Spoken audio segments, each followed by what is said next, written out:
Hi, I'm Stephanie Johnston, and I'm talking about my proposed homeschool education group.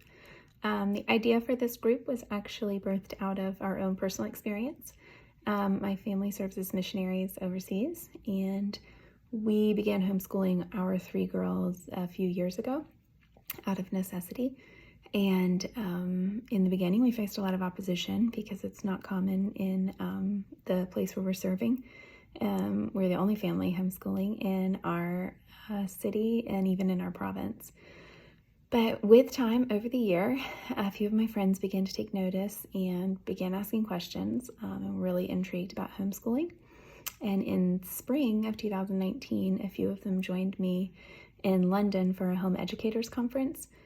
So with the global pandemic this year and the need for many families to become homeschooling families kind of overnight, I thought it'd be a great time to revisit the idea of answering some questions and encouraging some families if they're considering homeschooling. So this group would consist of 6 to 8 women. 2 of those would be expert moms who have been homeschooling for years. I thought one of the moms would potentially have older high school or college age kids that they've homeschooled and sent to college.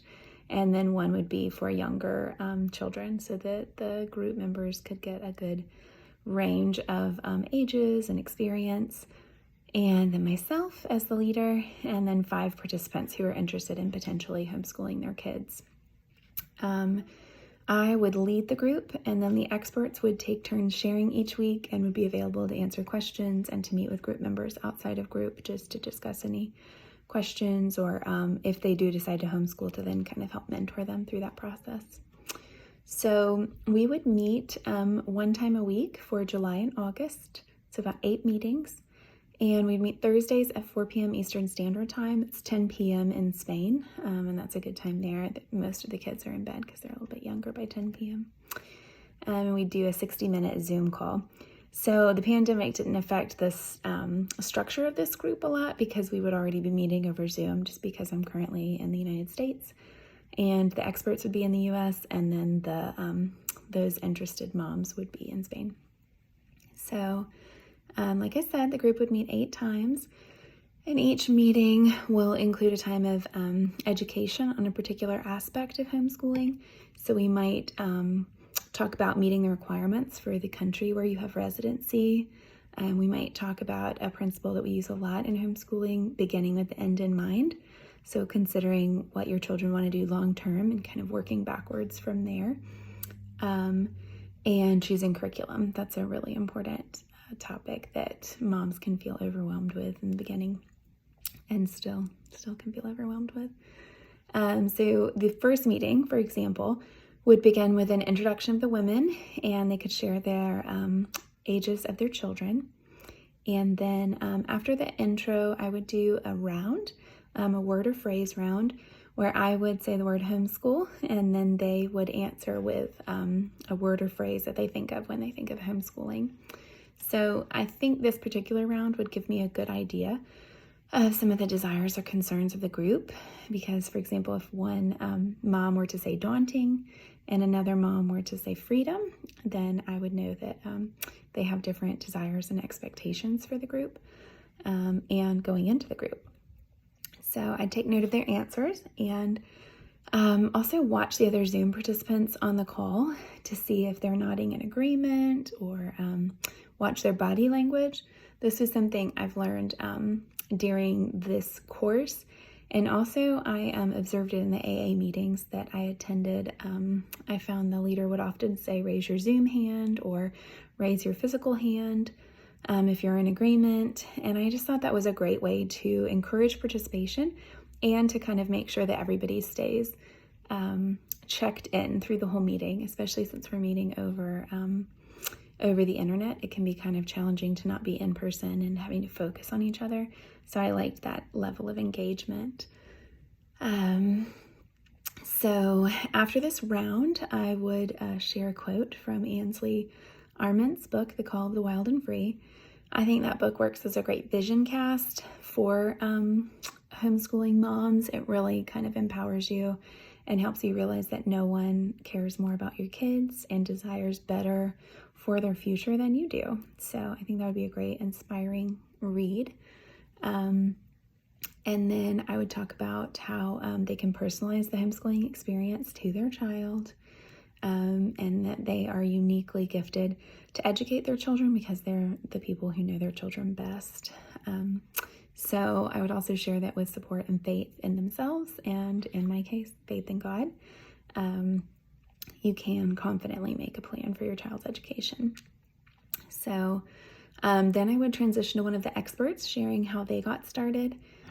And the experts and myself are all believers, so that's another aspect of this group that I really like, is the faith, the opportunity to share our faith and how our faith is incorporated into our home education. So that's just one additional positive of this group that I appreciate a lot. So after the experts share how they got started, I would ask the group participants if they have any questions, if they'd like to add anything, if they want to have make sure they have something that we cover during the 8 weeks. And then I would close with an exhortation, possibly a quote from Sally Clarkson. She has a lot of great homeschooling resources, or C.S. Lewis, always really encouraging.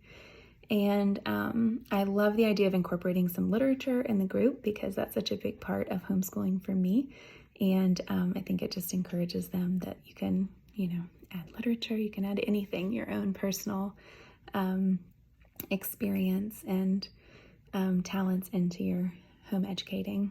So I think all the women who are in this group will be engaged and participatory because they've all chosen to be in this group, and it's a topic they're interested in. It's close to their heart as moms. I would watch my friend Katie for dominating the group or talking a little bit too much, and Vanessa for disappearing in the group or being too silent. I'd likely have to spend some time drawing Vanessa out to get her to share, and I might need to cut Katie off from time to time, especially if she drifts off topic.